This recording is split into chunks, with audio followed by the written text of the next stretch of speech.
In today's episode, I am chatting with the lovely Narin. She lives all the way in Sweden, and we recorded this episode very late at night for her, so I'm really thankful that she made the time for us. In this episode, we compared a lot the sex education and birthing system in Sweden and in Australia, which appeared to be quite similar actually. Narin takes us through what it was like for her to know that she didn't want to have a hospital birth, but yet not exactly knowing what her birthing options were. So she did a lot of research and she stumbled upon a interview on TV about a midwife who had a home birth.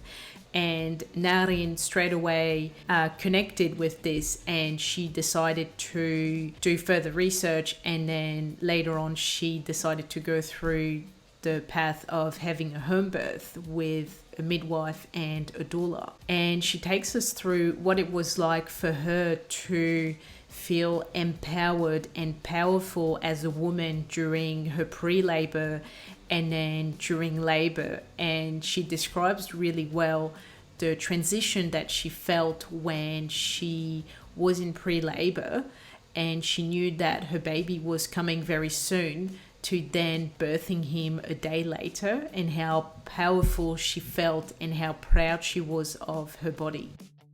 You are listening to Kappa of a Doula. I'm your host, Alicia, exercise physiologist and doula. And every week I chat with a mum or mum-to-be about all things pregnancy, birth, and parenting. The stories you will hear in this podcast are real and sometimes raw, but they are all told without any taboo. So grab yourself a cuppa, relax, put your earphones in, and enjoy this episode.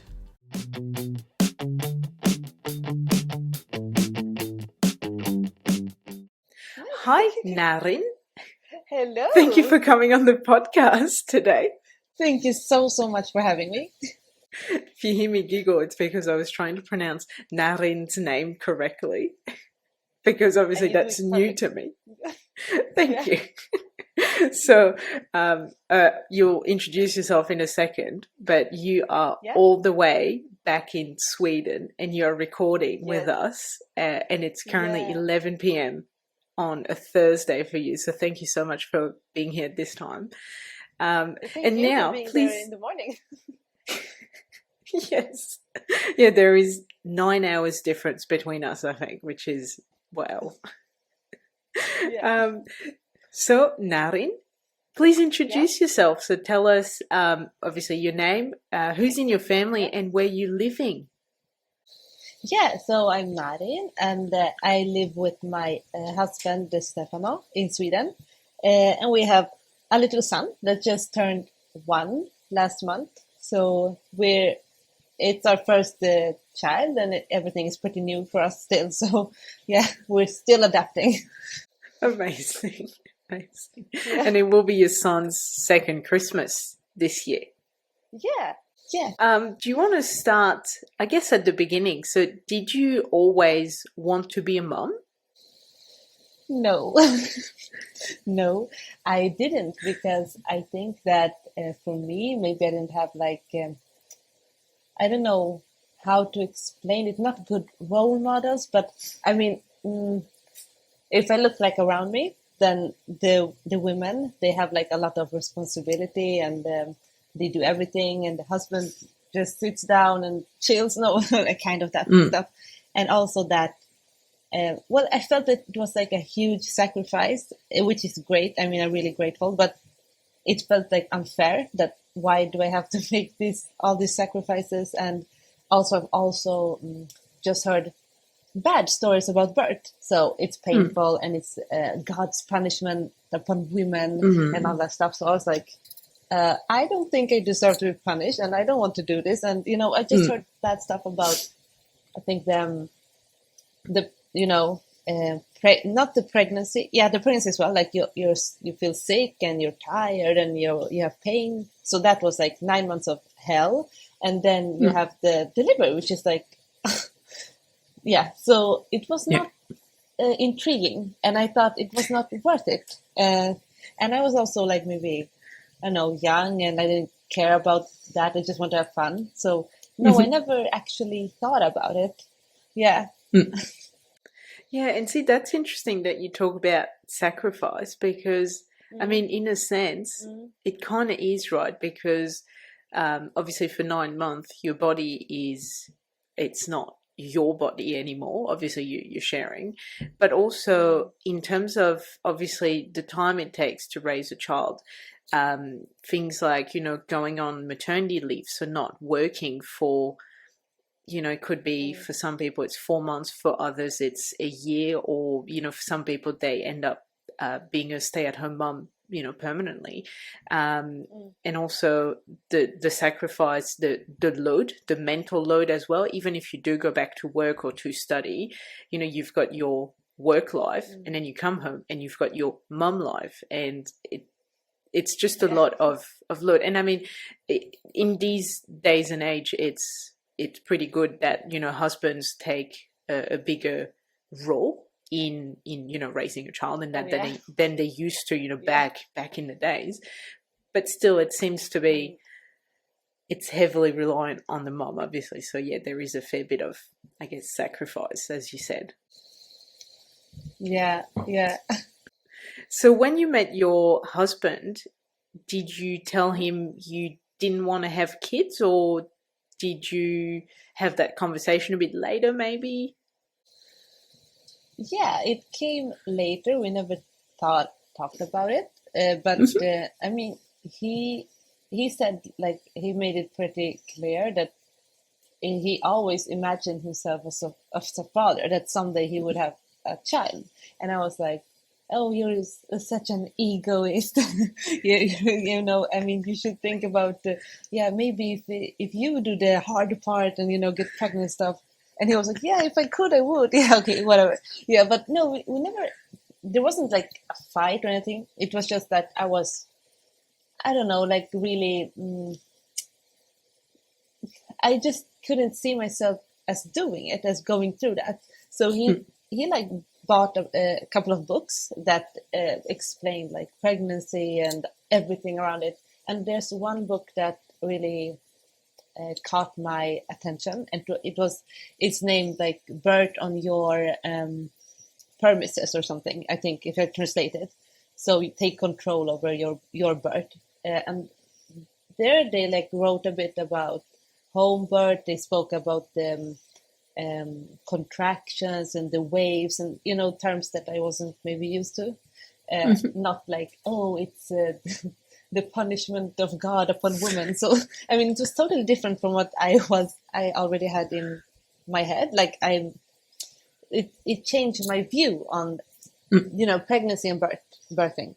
So I was like, yeah, maybe, I mean, actually, it's pretty cool that we women have this power, and I want to call it like a superpower. We can Mm. bring new life into the world. It's pretty cool, and and I don't know. I started to like changing my mind because I started to listening to a lot of women that had positive birth stories, and reading positive birth stories, and I was like getting more and more convinced that it's not what I imagined it could be in another way, a better way.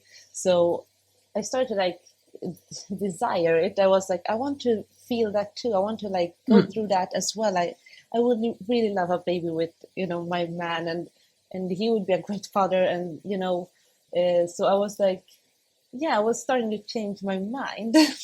And Mhm. the more I read, the more I found out about everything. So it really, yeah. So then we're like, yeah, okay, let's start. Yeah, we can try to have a baby, and we thought it would be like something that just goes like really easy. You just have unprotected sex, and then you get pregnant. But it Mhm. wasn't that easy. It was like, yeah. So it took a while, like a couple of months, but yeah, nothing like, yeah. But I was like, maybe we can't have. I don't know. Maybe it's Mm. something, maybe something's wrong, maybe. But then I got pregnant, and I didn't think about that anymore. I was so happy, and we were like so excited. Yeah, so that journey started.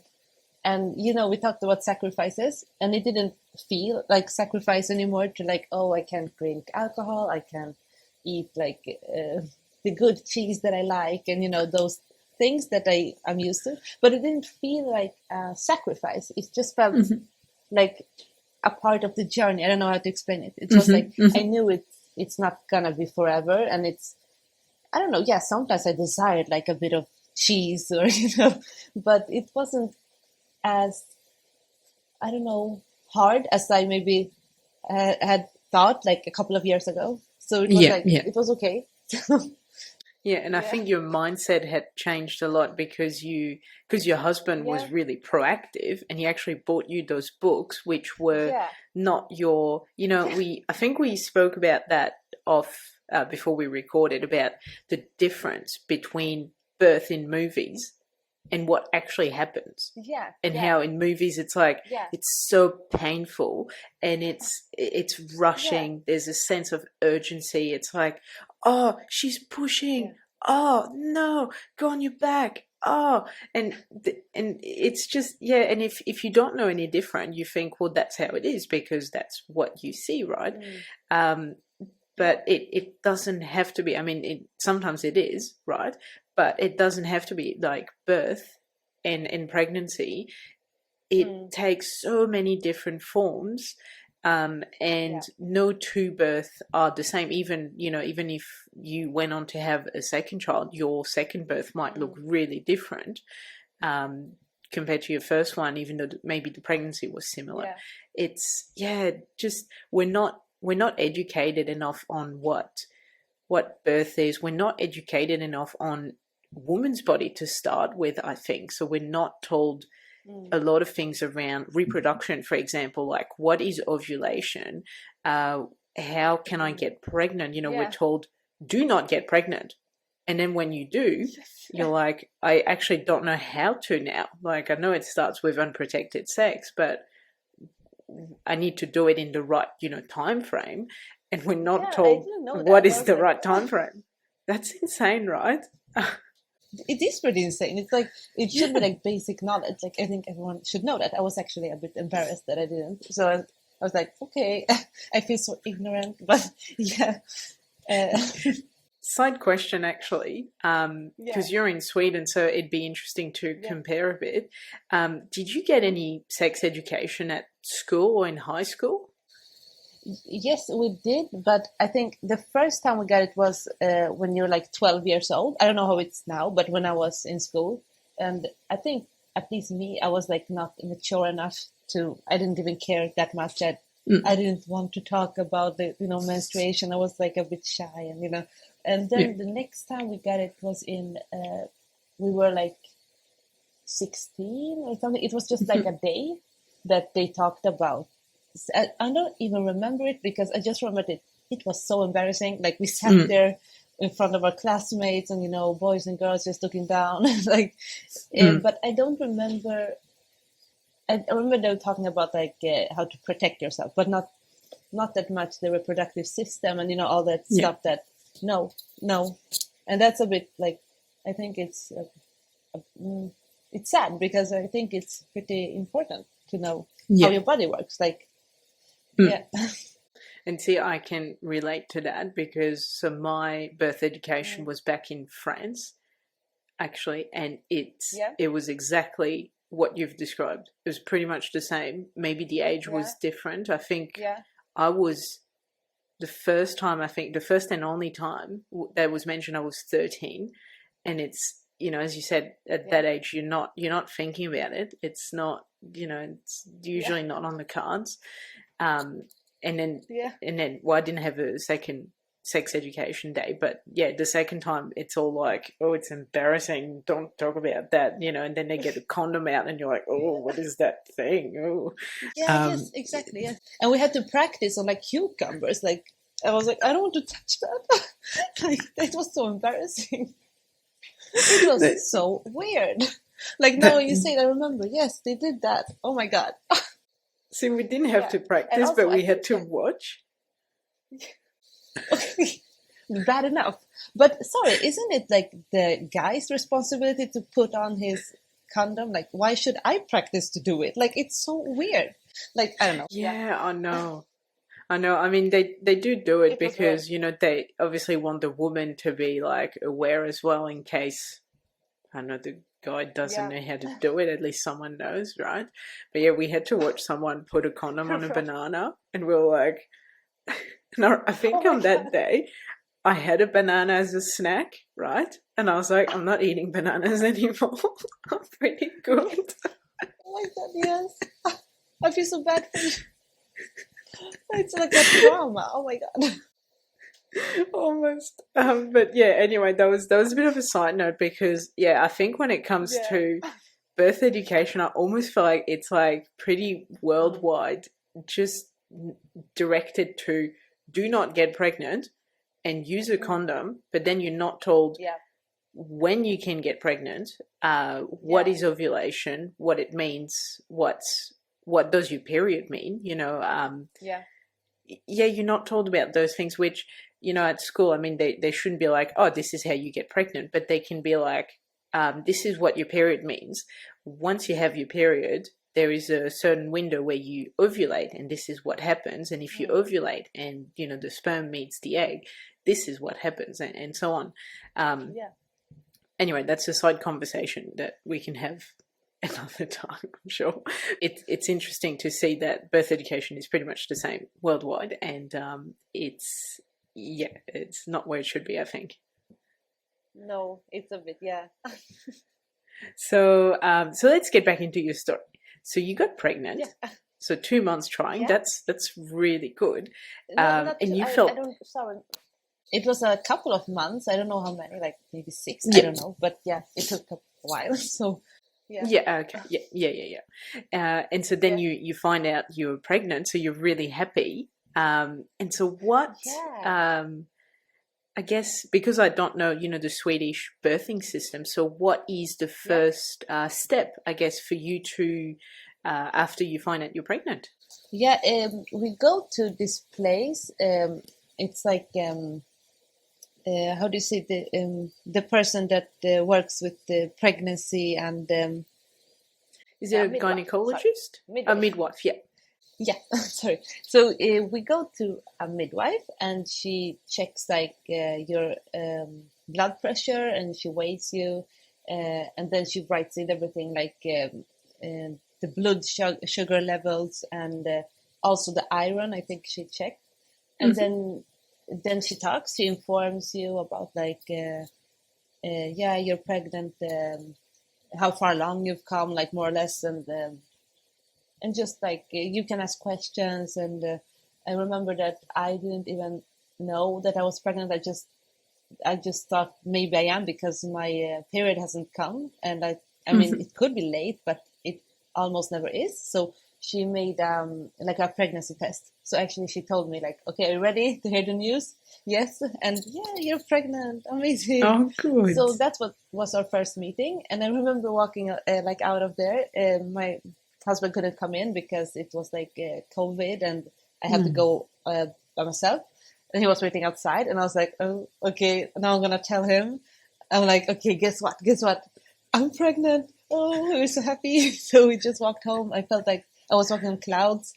And even though I know that the first trimester can be a bit like, you could like, anything could happen, I was still like so happy and excited. I mean, just, I don't know, even if I knew that, yeah, maybe, you never know.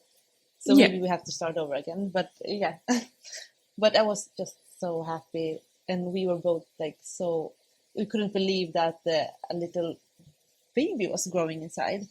And then she sent us to do an ultrasound. I don't even understand why we should. It was the 9th week. I think it's pretty early. I don't know why. And I just went along because I didn't know any better. So, I mean, I don't know. Maybe if I do it again, I wouldn't do it because I don't.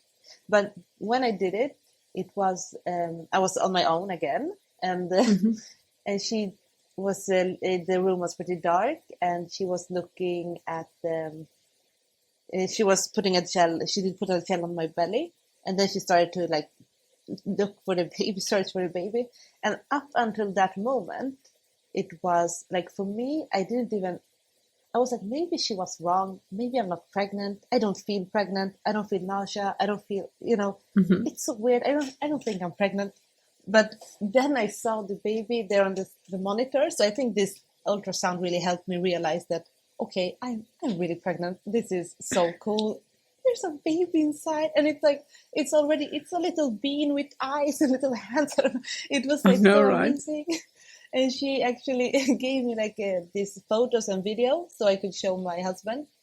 And he was like, I could see it in his eyes that he was just as, uh, it was like seeing something magical. I like, wow, I can't believe that there's a life inside of you. Like, I can't believe that this is our baby. It was so weird. It was such the weirdest feeling ever.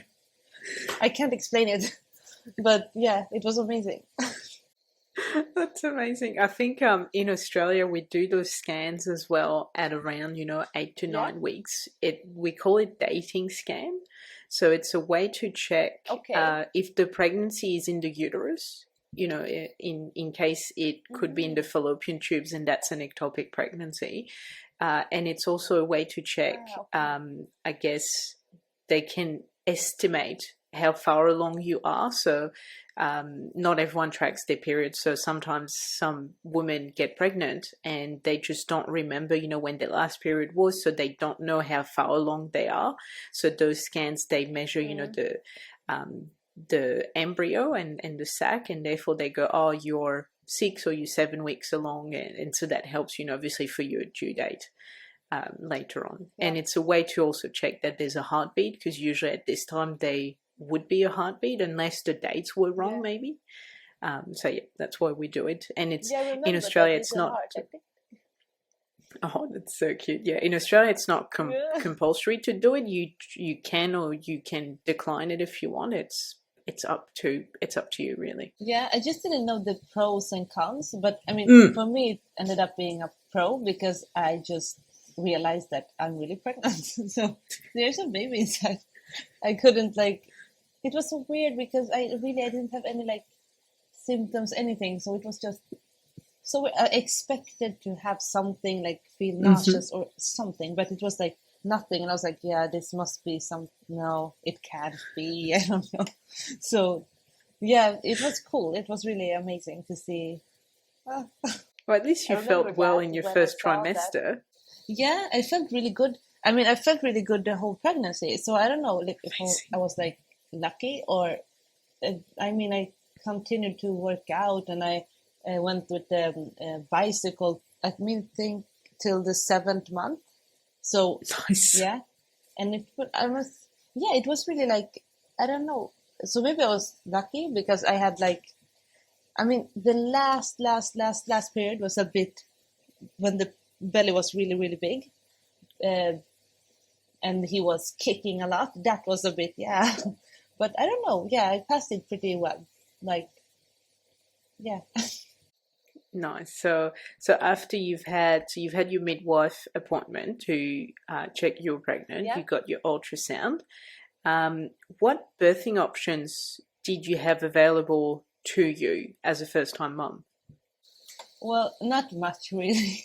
I Oh, had like, uh, well, she told me that when I'm more far along, I don't remember exactly the exact week, but then I have to choose a hospital. And I was mhm. like, okay. So she told me that I could start looking like up hospitals that I was interested in, but that if I had to choose three, because if the first one is like full when I arrive, then they will send me to the second one, and then they will send me to the third one. Like if they are, Okay. uh, yeah. So I was like, that was just like really like scary. Like when she said it, I was like, so when I'm in labor, I have to like run around from one hospital to another, maybe Yeah, because maybe they won't have room. Like that felt a bit scary. yeah, it So does. I wasn't that happy about it, as you can understand.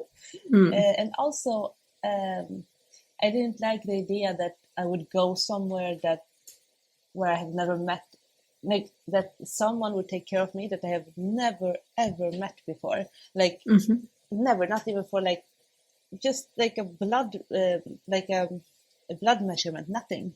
So it was like, okay, yeah.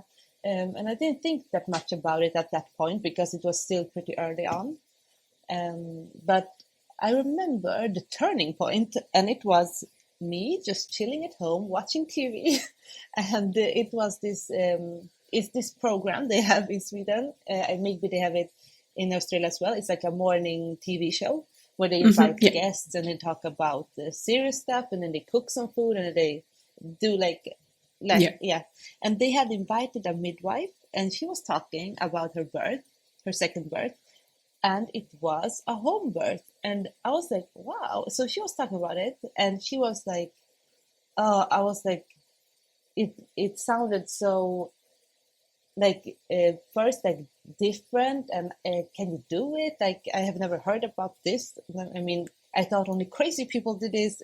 This is, but she's a midwife. I mean, she knows what I don't know. So it was like a lot of questions in my head, and she started to talk, and I started to follow her on Instagram, and she has this great account where she has a lot of information about everything regarding birth, like everything. So I was like, I just read everything, all her posts, everything, and I got so inspired by this her home birth story.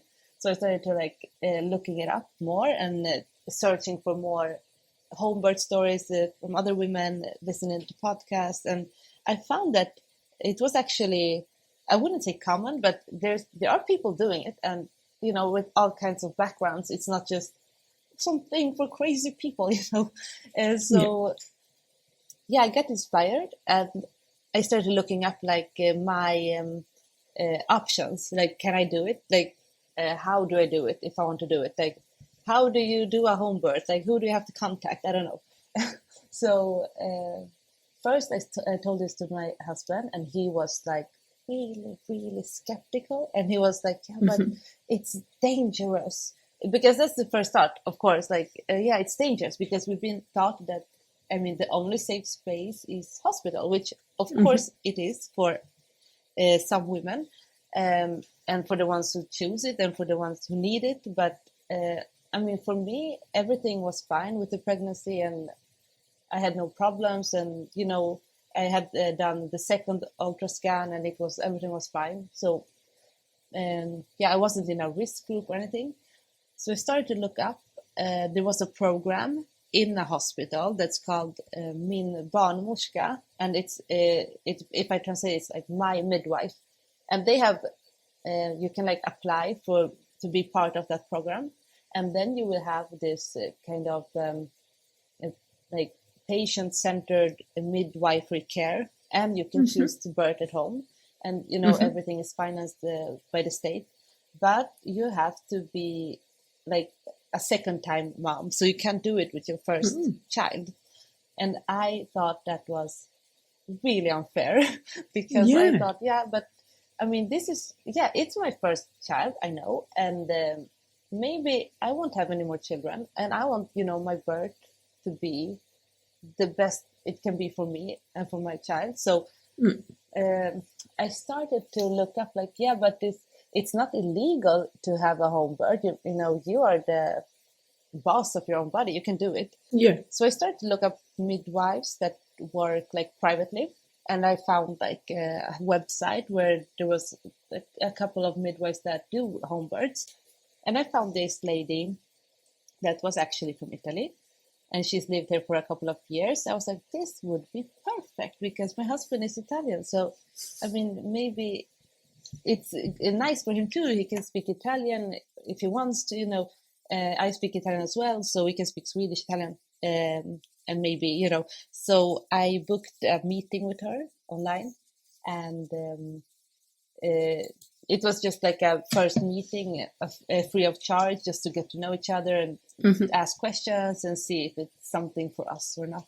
And he was like, yeah, okay, we can do the meeting, but I won't promise you that I will be happy about this. I was like, okay, let's do the meeting and then we'll see.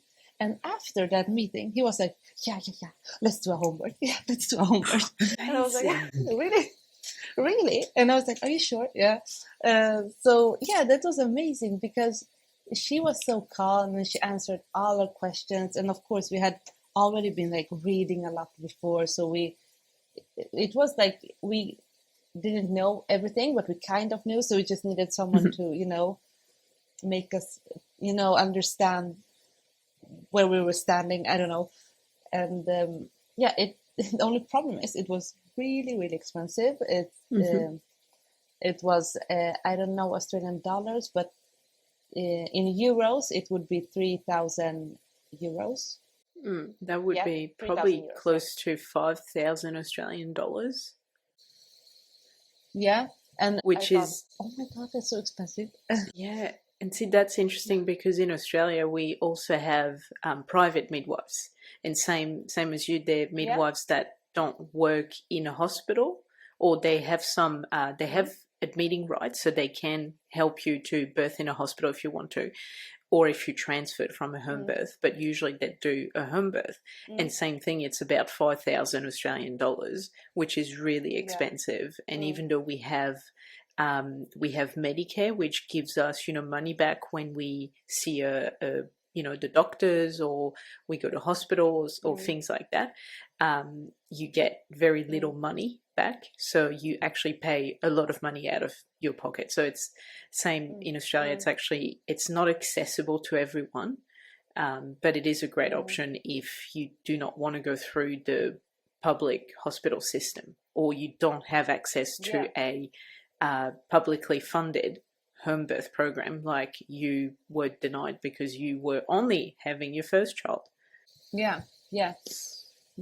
Only. So I was like, I wonder what the reasoning was behind you can have a home birth for your second but not for your first. So did they want to see how your first birth went, knowing that it could be extremely different for your second anyway? That's interesting.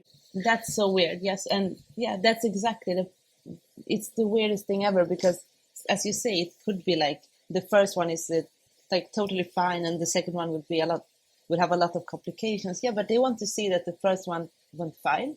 And I don't know, I think it's like ridiculous because well, that was the point. So I was like, okay, whatever.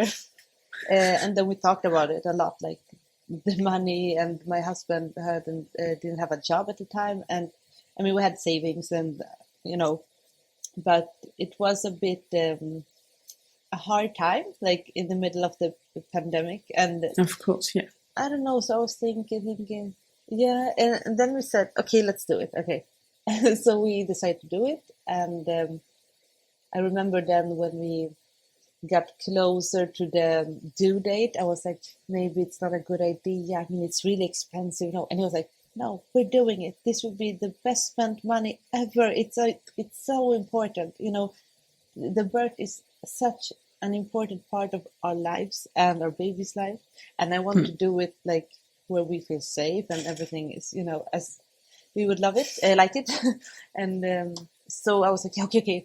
So we like, I don't know, convinced each other. Like when one was hesitating, then the other one. So we just, I don't know.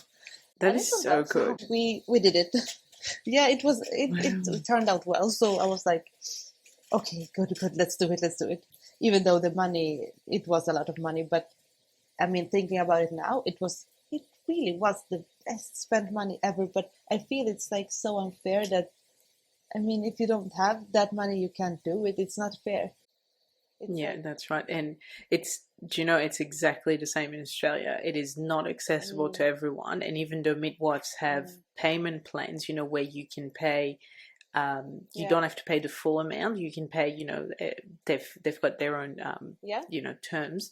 But it's still a lot of money. Obviously, it's a lot. And also in Australia, it's really hard for midwives to get insurance to be a private midwife. And so therefore, and it's really expensive. Their insurance that they have to pay is really expensive. So it's actually, there is a shortage. There's not enough private midwives that are available. So for women who want, a private midwife, they pretty much have to book in like as soon as they're pregnant. Like, they're like 5 weeks pregnant and they have to find a midwife already. So if you're not sure what you want to do and you kind of think, oh yeah, I've got time, I'm going to think about it. Well, actually in some places in Australia, you don't actually have that time, you kind of have to decide straight away what you want, which Yeah. is, like if you're unwell in your first trimester, or, like the idea of birth in the first trimester is a bit abstract. You're like, oh, I just found out I'm pregnant. I can't think about the birth just yet. So, yeah, Yeah. but it's so good that your husband was so on board with it. Yeah, I think it helped, because otherwise I would just be like, the freak, and I would have to like convince him, and it wouldn't have been like, I don't know. It was good that we were on the same wavelength, so we supported each other, because it's like a huge deal. So Of course. And, anyone I've ever spoken to who had a private midwife and paid, as much money as you did, they've all said the same thing. It's the best money ever invested, because they just got the birth they wanted, in as much as birth is unpredictable, right? So you can have a private midwife, and the birth, there might be something that happens where, for example, they need to transfer to hospital, but it was still a positive experience for some, because they had that midwife who was there the whole time, who was there even if they transferred to hospital, who came afterwards, in the 6 to 8 weeks after baby was born. So they just had support, which some women in Australia, they lack that support when they go through the hospital. They just get lost, or they get I guess forgotten about, or there is just not enough like staff, and so therefore there is just less support available. But yeah, everyone I've spoken to who said, I had a private midwife, best money spent ever. So right. Yeah. Did your midwife ever tell you what would happen if, for example, your birth went a different course and you needed to go to hospital, whether she would go with you, or how would that work? Yeah, I mean, I still have to choose the hospital in that list, because and I had there was a bit of criteria that my midwife wanted me to fulfill, and that it should be a complication-free pregnancy, and all that stuff, and also that I shouldn't live longer than 10 minutes car. Like a car. How do you say? Yeah. So your hospital shouldn't be more than 10 minutes drive from your house. Yeah, exactly. So, makes sense. And it was like exactly 10 minutes. That's amazing. Everything was fine. Yeah, it was amazing. Oh, that's amazing. So everything was like check. Yeah. And then we talked about. I wrote a letter that we call it like a förlossningsbrev, like a letter that you should have when you go into the delivery room, and the people that work there should read. So I actually wrote mine, and I sent it to my midwife and doula, because they work together, my midwife and doula. So they both read my letter, which me and my husband wrote together, like things that were important for us. And and of course, like if we should end up in hospital, that what I wanted to happen there. Like I preferred, for example, a cesarean before, and how do you call it, the thing that you to pull out the baby, like the vacuum. I wrote like a hospital scenario. If we end up in hospital, then I don't want that vacuum. I would prefer, like, I want a cesarean, and I don't want that and this and blah blah blah. So I wrote that. So I had like in mind that, I want to do a home birth, but I do understand that we could end up in hospital. So we talked a lot about that too.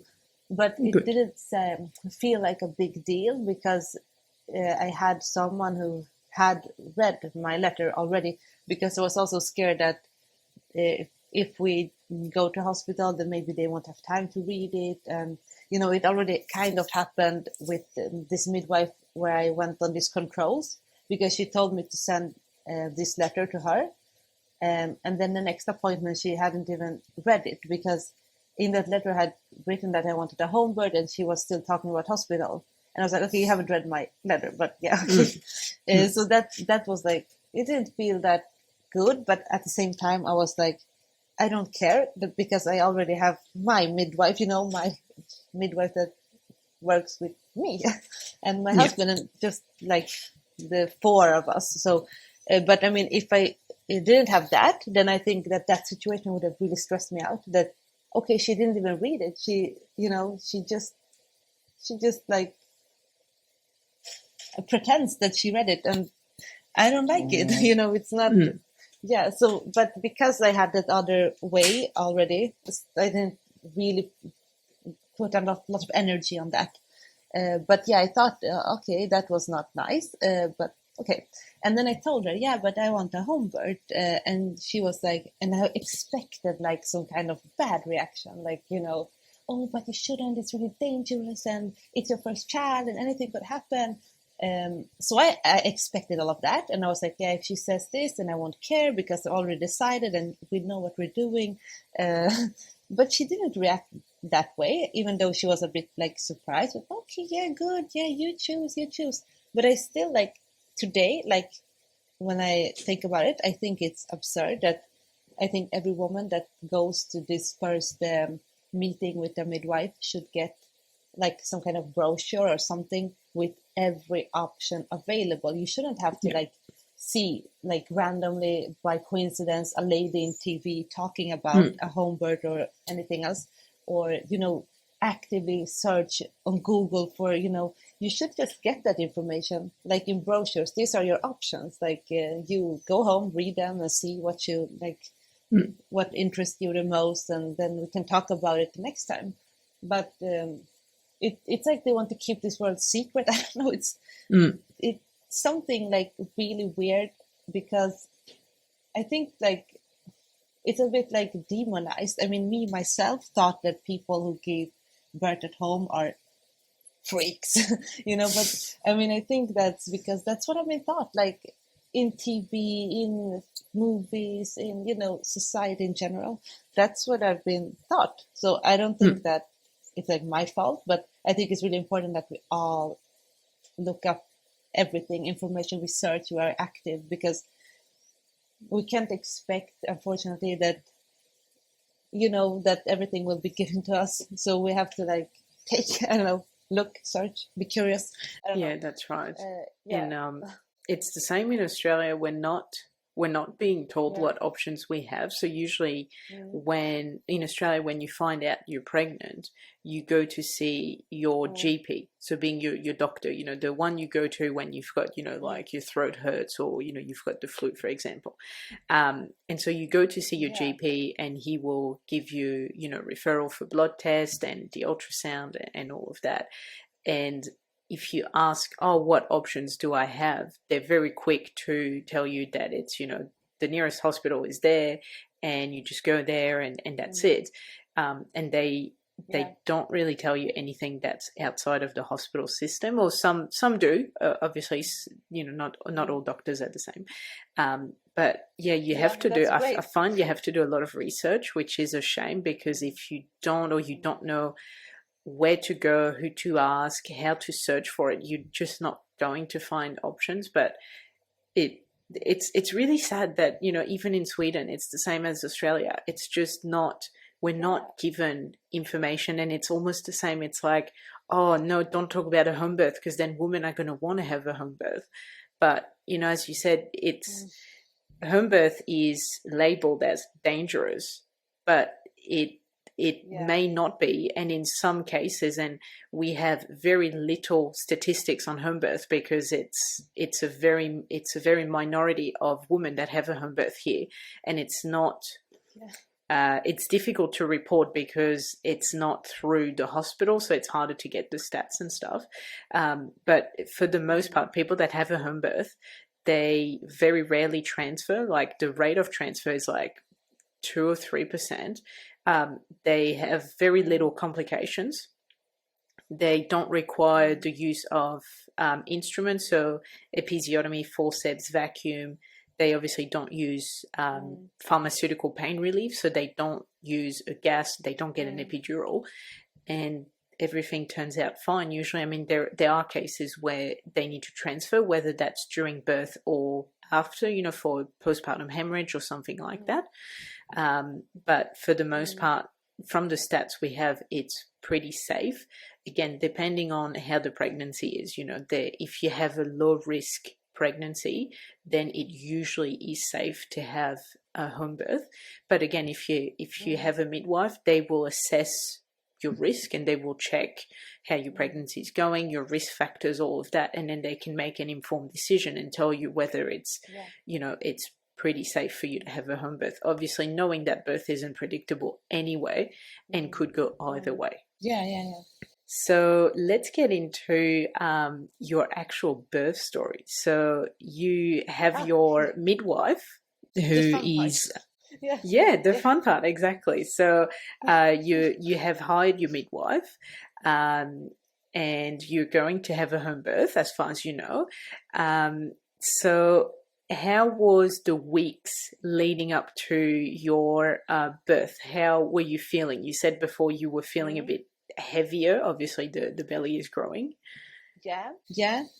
I felt heavier, and it was like a bit uncomfortable sleeping in bed, all that stuff. And then, but that was like, okay. But we had a lot of things to do at home, so I was like talking to the baby, because his due date was the 17th.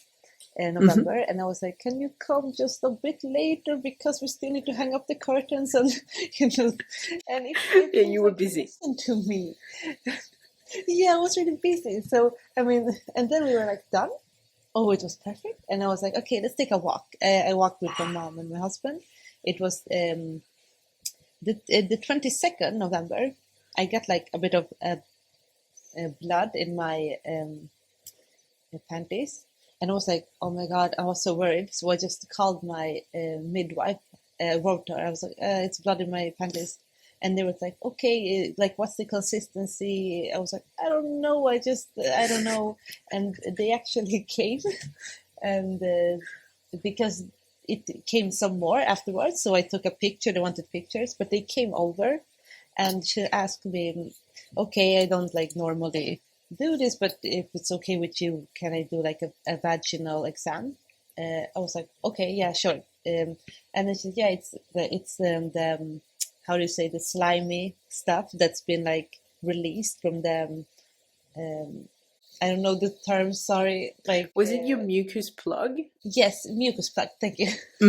Yes, it just it's the mucus plug. It's perfect. Everything is going like as it should.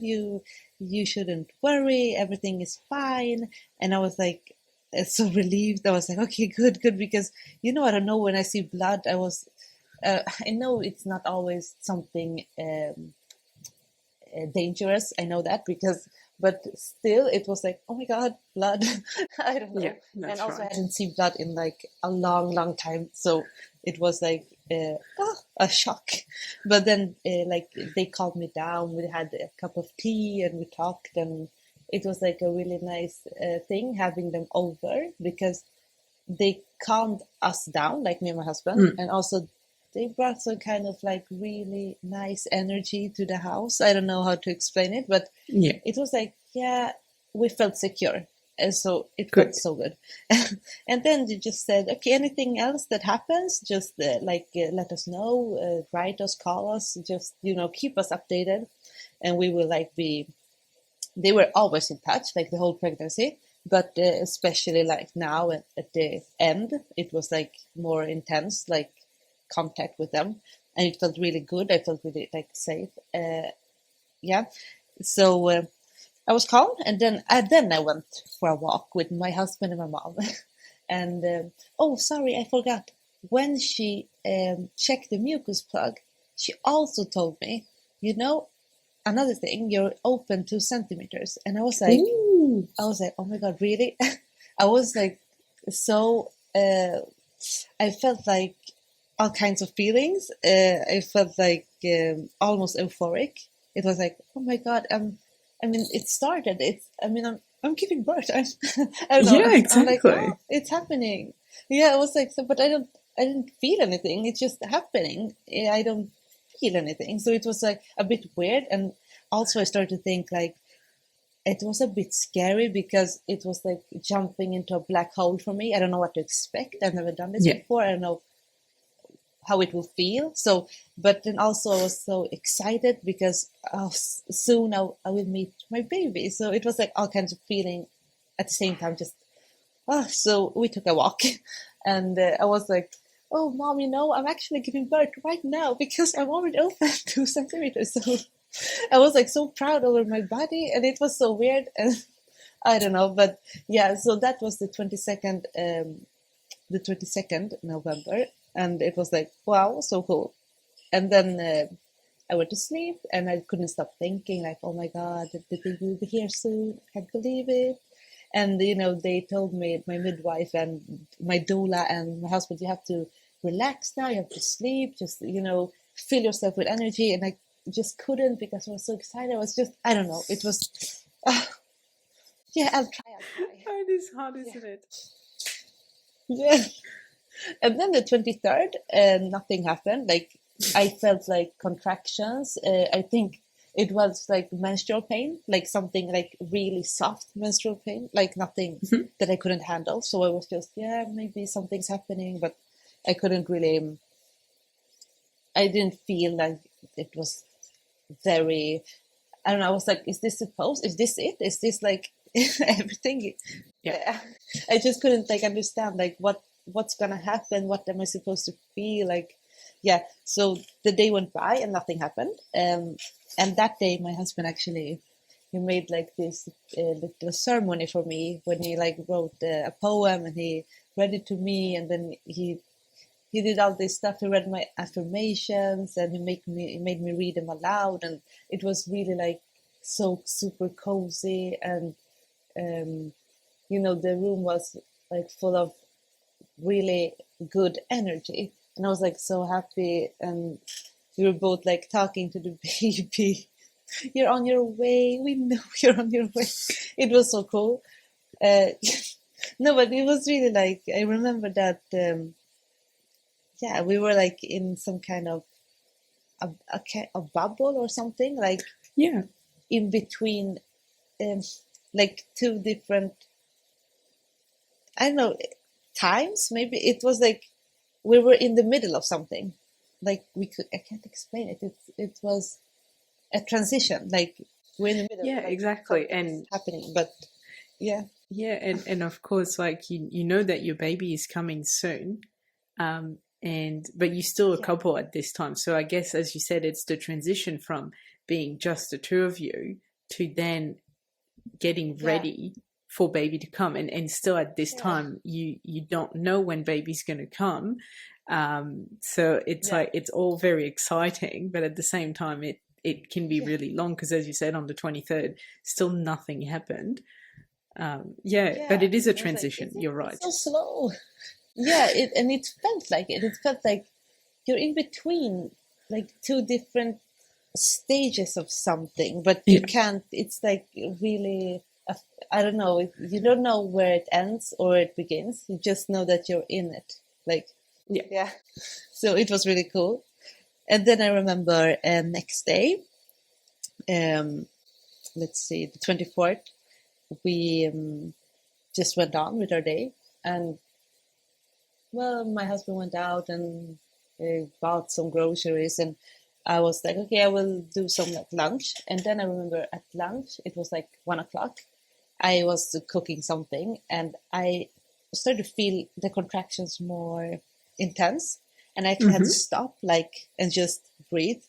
And I was like, okay, this is like a bit more painful, but still nothing that I've never felt before. It was still like I remembered my like really bad menstruation pains that I had like before. Like I used to suffer a lot, not every month, but sometimes it was like, oh.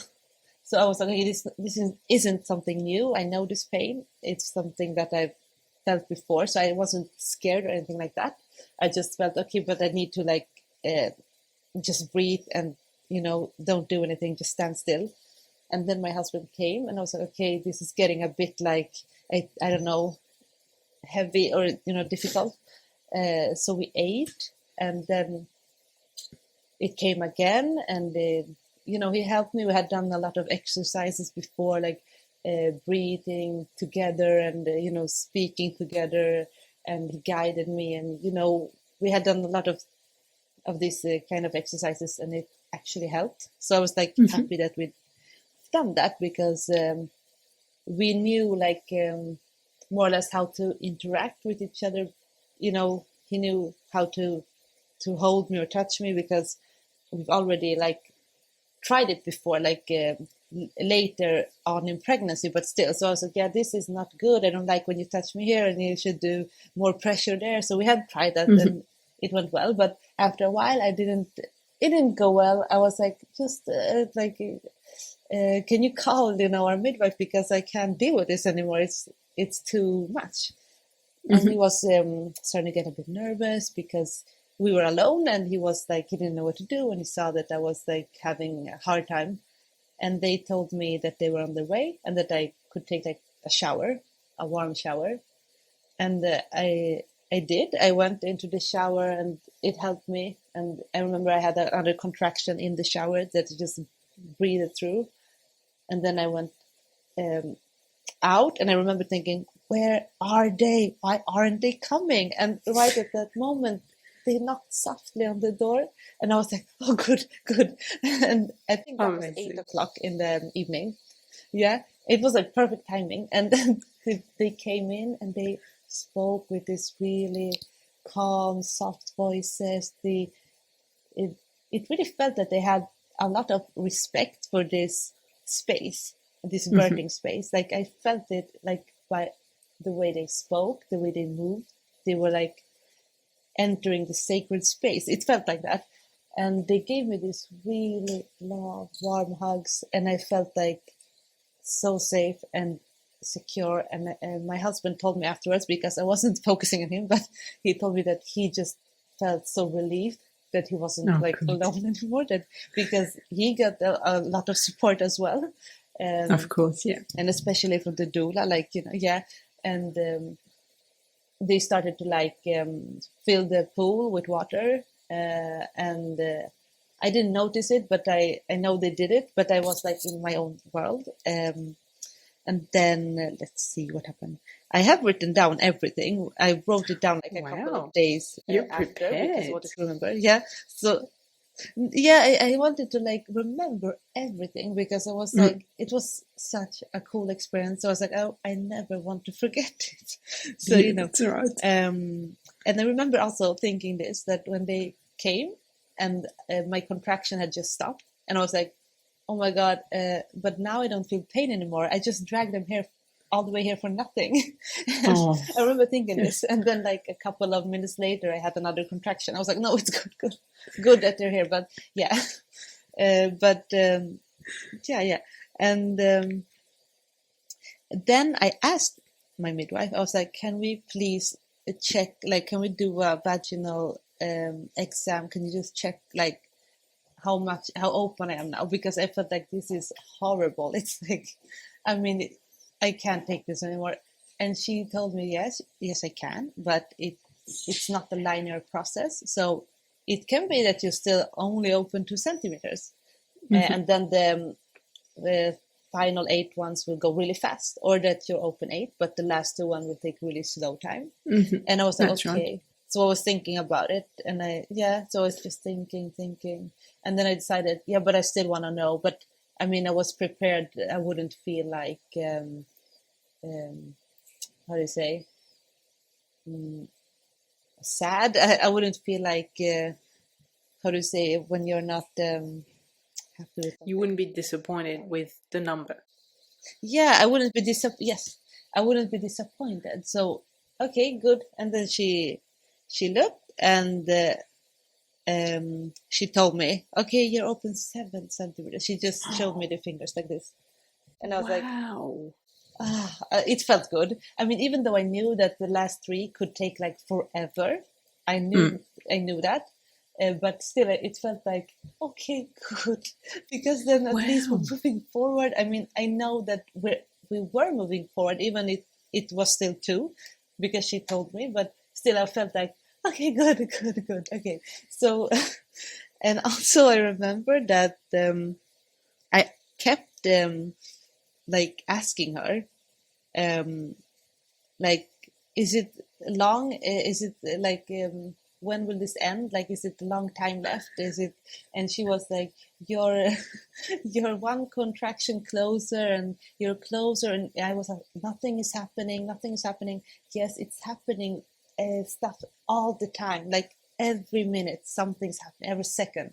And it felt like good to hear, but still I kept asking the same question.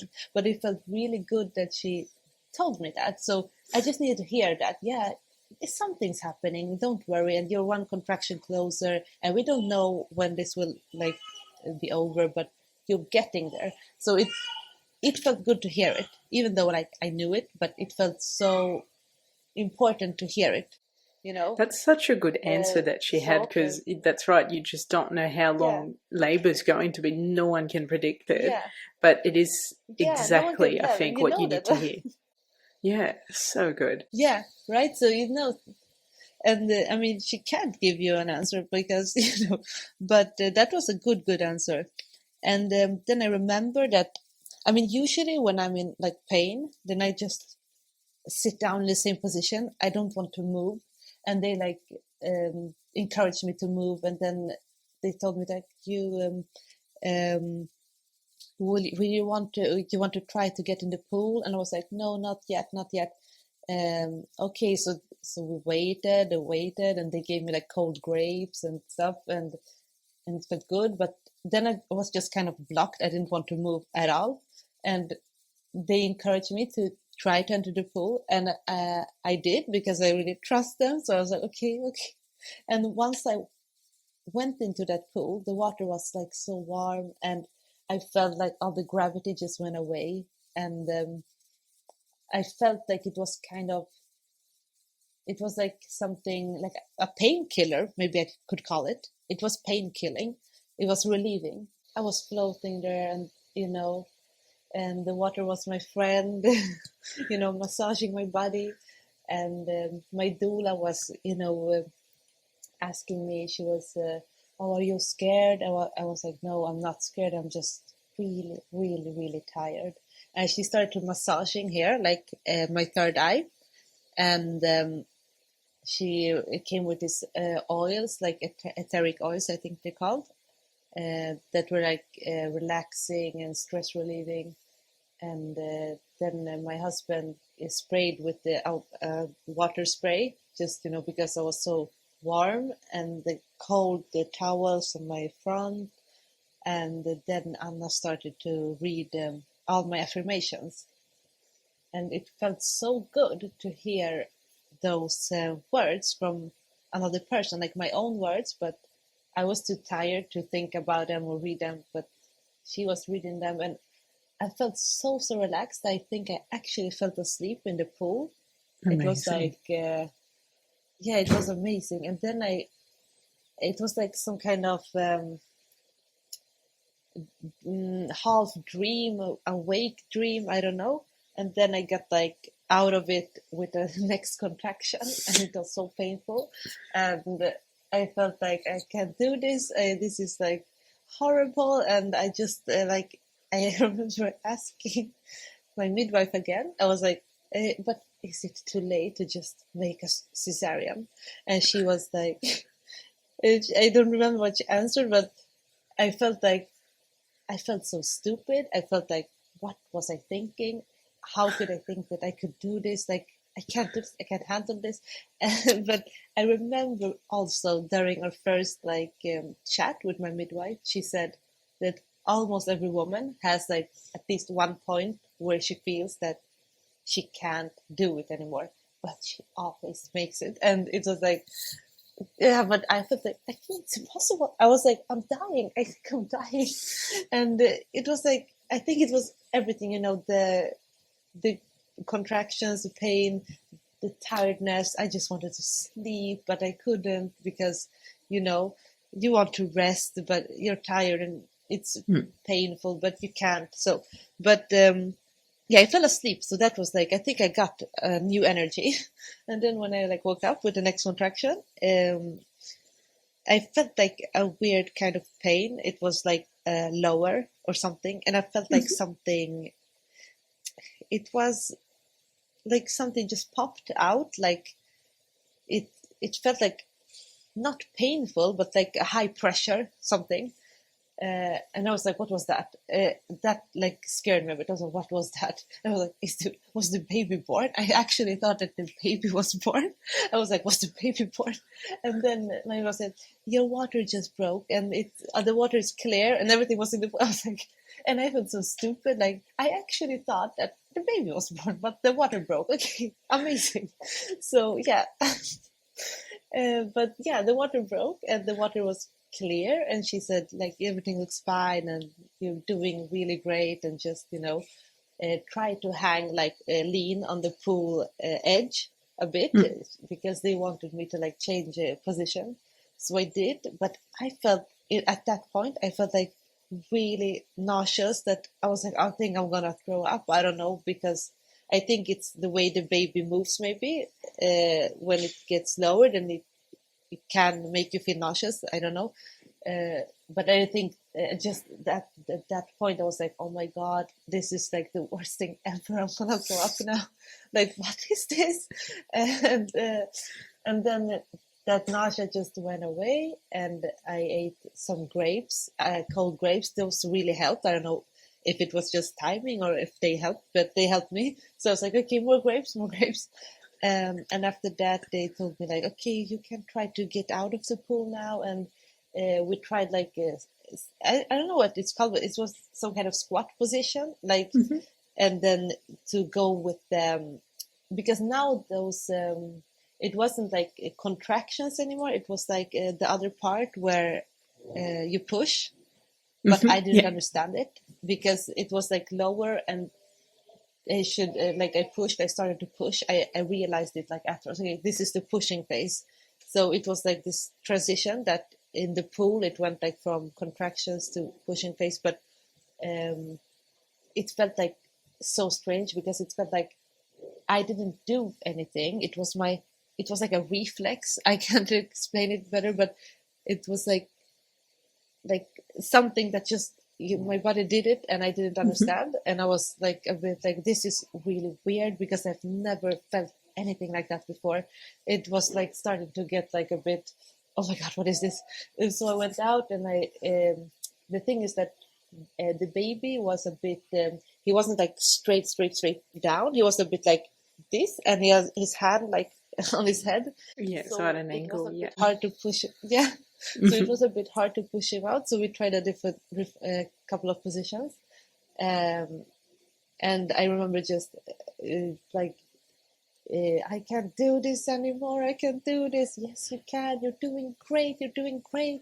Feel with your hand. They encouraged me to like feel. So I put my hand down, and I felt something. I just didn't understand what I mean, afterwards I realized it was his head, but at that time I just couldn't understand like anything. I couldn't understand what was happening. I just was, this new kind of feeling that I've never felt before. And, also I was so tired. So but I felt his head, and I was like, okay. And he went like a bit out. The tissues were like stretching. So that was good. So he like got a bit out and then in again, but it was so much work. So, and then I remember that this part was like really intense, and it was a lot faster than the other previous phase. It just felt at one point it felt like never ending, like nothing's happening. I was like wondering, where is the baby? Like, why isn't he coming out? Like, and then they said, we can move to the bathroom and you can sit on the toilet. And I sat there, and I got a bit of this pushing urges there. And then the midwife said, okay, now just move like let's get over here. They had like prepared like towels and stuff on the floor. So it's really cool, like when I think about it now, that they had like so much, they were so like in control of what was happening. They knew exactly, like she was checking the heart rate and me not even noticing. It was like so cool that they both of them were like with me and with Stefano. And mainly with me, but and also checking the baby and in Mm-hmm. total control of the situation. Like, Yeah. it's unbelievable. It's like magic. And they knew like exactly, it felt like they, like, I don't know, they knew what to do at the right time. And I was just, confused, and I just focused on the on the pushing, because Of I couldn't course. do anything else. Yeah. And I was like, no, I don't want to move. And she was like, you want your baby to be to like be born in the toilet seat? I was like, yes, yes. And I was like, no, it's not a good start for the baby. And I was like, yeah, I don't care. And then they like managed to convince me, because I have this thing that I just when I'm in pain, I just block myself. I don't want to move. I just want to sit there or be in the same position and just hope that it will go away soon by itself. But it's good to move, right? So I moved, and then I was like on all four and beside the shower, and I pushed and I pushed, and I remember this part was so intense. There was almost no break. It was just, it kept coming. It was so intense. And then I felt like suddenly I felt just his whole head and arm just slip out, like it just slipped out. And I was like, okay, that was the weirdest feeling ever. It was so cool because it didn't actually hurt. It was just kind of a feeling of relief. But Mm-hmm. I mean, the rest of his body was still there, but it felt like a relief, because I guess it was because his head was like stretching everything, and then it just went out. So it was Yeah. like, I don't know. And then just really, really a moment after, the body just slided out, and I didn't feel anything anymore. Like, I, it felt like maybe inside of me there was a big orchestra playing, and then it was just silence, and everything just went like silent inside of my body. I didn't feel the pain, just disappeared. That pressure. Maybe I should call it Yeah. pressure, because it was more a pressure. It just was gone, and I turn around and I see my husband. He's holding our baby and he's crying, and I was like, "Oh my god!" And the baby was yelling, and I was like, "I can't believe it!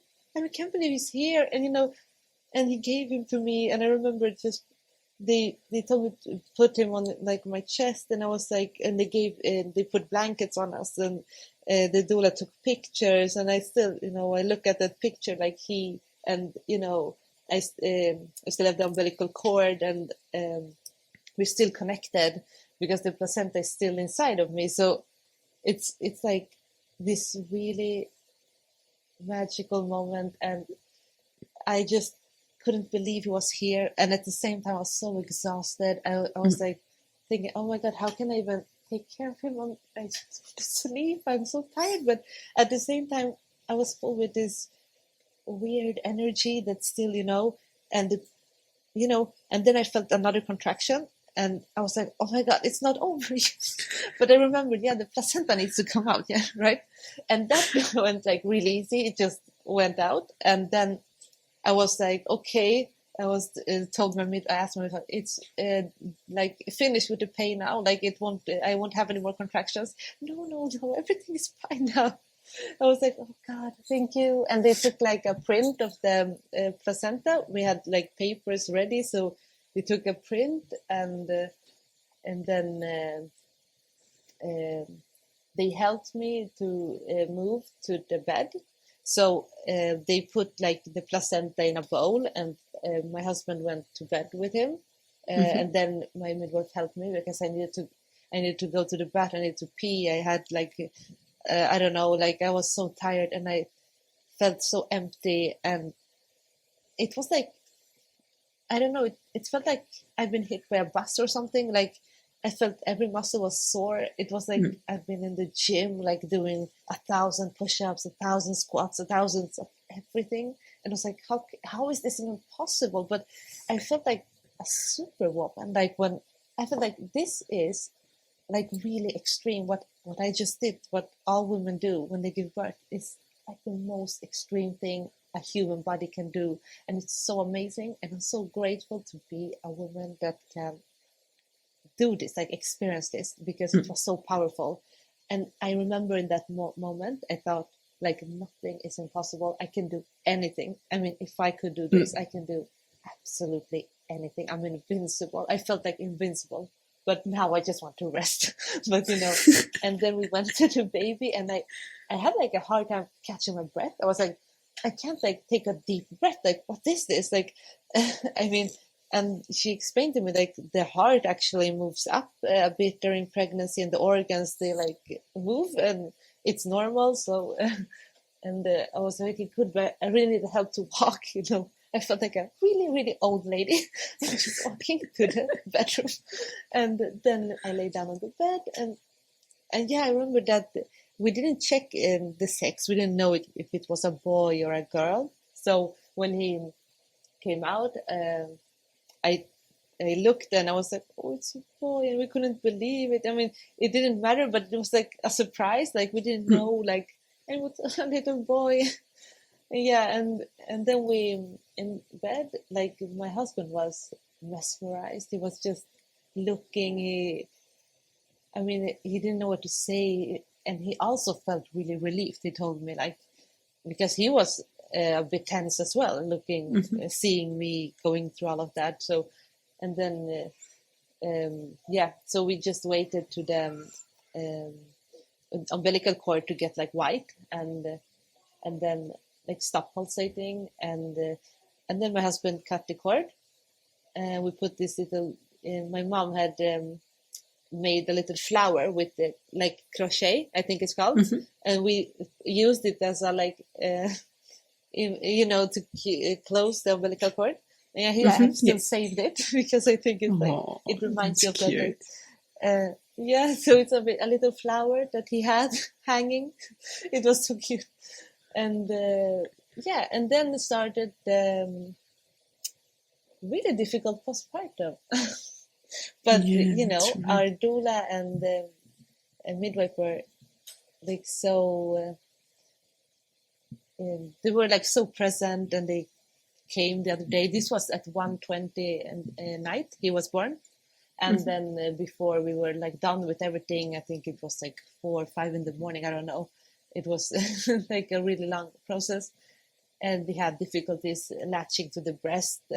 We couldn't, like, I don't know, we had difficulties. He couldn't grip the nipples, so he was really frustrated. So we tried to like squeeze to get a little bit of colostrum out, and just a couple of drops just put in his mouth. And then he calmed down, and the next day they came back, our midwife and doula, and to help us with the breastfeeding and stuff. And it was really difficult. I don't know, but she actually brought us these nipple like covers, I think they're called. Like, yeah, we call it nipple shields. They're a plastic thing you put over your nipple. Yeah, and then we tried with that, and it was really hard. And this marks the end of episode 1 of Narin's incredible labor and home birth in Sweden. I hope you enjoyed it. Because this episode was quite long, I decided to cut it into 2 parts. So next week you will hear how Narin navigated postpartum and how the expectations she had of postpartum came crashing with the reality. Thank you for listening, and I hope you enjoyed this episode. If you want to get notified of when a new episode comes out, please subscribe to this show on your podcast listening platform. Also, I would really appreciate it if you could leave me a review on Apple Podcast or share this episode so that other moms can find it. If you would like to tell your own pregnancy, birth, or parenting story, please head to the show notes and you will find a form there to get in touch with me. Again, thank you so much for listening, and I will be with you again next week for a new episode.